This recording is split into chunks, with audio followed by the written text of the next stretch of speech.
కిషన్ కి నాకు తెలిసి ఇప్పటి వరకు కెరీర్ లో మంచి సినిమాలు అయితే ఏం కనవలే. జస్ట్ యావరేజ్ లా హిట్లు కొట్టుకుంటూ వెళ్ళిపోయాడు. బ్లాక్ బస్టర్ రాలే. ఇంకటి త్రినాథరావు ఉన్నాడు ఆడ. నక్కిన త్రినాథరావు ఉన్నాడు. ఖచ్చితంగా నక్కతోక వచ్చినట్టు ఆయనతో నటిస్తే ప్రతి హీరో నక్కతోక వచ్చినట్టు. ఎందుకంటే మంచి ఫుల్ కామెడీ ఎంటర్టైన్మెంట్ ఉంటది. అసలు నవ్వుతూనే ఉంటారు సినిమా మొత్తం. అతిగా డైరెక్టర్ కొన్ని సీన్స్ కూడా చూసాను నేను అక్కడక్కడ ఈవెంట్లలో.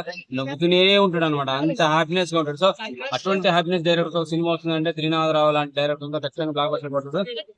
రొమాంటిక్ యాంగిల్ కూడా చాలా బాగా కనబడుతున్నది సందీప్ కిషన్ ది. మామ చోటకే నాయుడు ఉన్నా కానీ ఇంతవరకు ఆయనకు స్టార్ లాగా పెద్దగా హిట్ అయితే కనపడలేదు.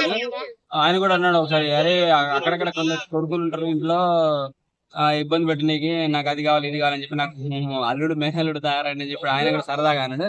సో ఆ మేనల్లుడికి ఈ రూపంలో అంటే త్రినాథరావు వల్ల ఒక మంచి సక్సెస్ వస్తుంది అనే ఫీలింగ్ అది కలిగింది. ఎందుకంటే విజువల్స్ అంతా బాగుంది, బీజం బాగుంది, పాటలు బాగా సరదాగా ఉంది, చాలా రొమాంటిక్ యాంగిల్ కూడా చాలా బాగా కనపడుతుంది. దాంట్లో ఇంకా రావు రమేష్ ఉన్నట్టుంది కదా. రావు రమేష్ ఉన్నాడు. ఆయన ఆయన రొమాన్స్ లాగా దూరిపోతున్నాడు మరి. అంత రొమాంటిక్ గా ఆయనకు ఒక హీరోయిన్ మన్మధుడు సినిమాలో మన్మధుడు 2 సినిమాలో సెకండ్ హీరోయిన్ ఉన్నది. సెకండ్ హీరోయిన్ ఫస్ట్ నాగార్జున తోటి బాగా లవ్ అయిపోయింది అమ్మాయికి. ఆ అమ్మాయి కనపడదు, చాలా రోజుల తర్వాత కనపడదు. సో సెకండ్ ఇన్నింగ్స్ ఉన్నది. ఆమె తోటి ఏదో ట్రయాంగిల్ ఏదో కనపడబోతుంటది. అలాగే ఇంకో హీరోయిన్ ఎవరో కనపడుతున్నారు. టోటల్ గా అయితే మొత్తానికి అయితే రొమాంటిక్, ఫ్యామిలీ, లవ్, సస్పెన్స్ అన్ని ఉన్నాయి అనమాట సినిమాలో.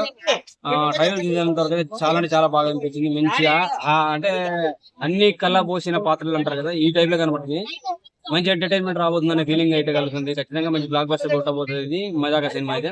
ఇంకా సినిమా చూస్తే ఇంకే రేంజ్ ఉంటుంది. ఎందుకంటే ట్రైలర్ చూసిన చిన్న చిన్న క్లిప్స్ కి అంత రొమాంటిక్ గా అంత హ్యాపీగా అంత హ్యాపీనెస్ బట్టి మంచి డైలాగులు బట్టి అసలు నాకు అక్కడ సందీప్ కిషన్ పక్క పెడితే నాకు రావు రమేష్ గారి క్లిప్స్ అయితే చాలా బాగా అనిపించేసి.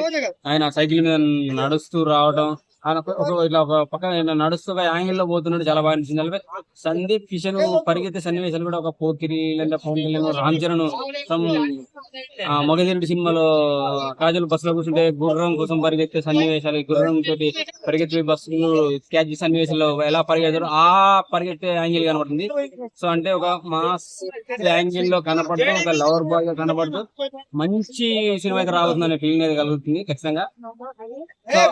మళ్ళీ 2020లో సక్సెస్ఫుల్ మూవీ సందీప్ కిషన్ కి రాబోతుంది. అంటే సందీప్ కిషన్ సక్సెస్ కొట్టబోతున్నాడు అనే ఫీలింగ్ కలుగుతుంది. అది కూడా త్రినాథరావు వల్ల అనే ఫీలింగ్ అయితే నాకు కలిగింది.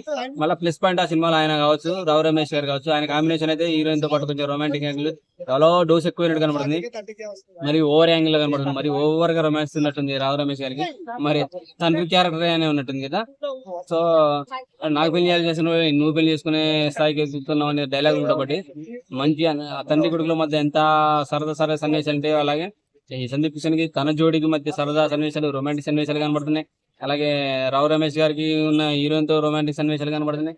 సో ఓవర్ డోస్ కనబడబోతున్నది. అంటే సరదాగా రొమాంటిక్ సినిమాలు ఇష్టపడే వారు ఖచ్చితంగా ఈ సినిమాకి బాగా అభిమానిస్తారు. ఖచ్చితంగా సక్సెస్ఫుల్ మూవీ సందీప్ కిషన్ కి రాబోతుంది త్రినాథరావు వల్ల అని నాకైతే అనిపిస్తుంది. ఖచ్చితంగా బ్లాక్ బస్టర్ కొట్టే అవకాశాలు అయితే ఉన్నాయి ఈ సినిమాలో. మజా స్టార్. Thank you.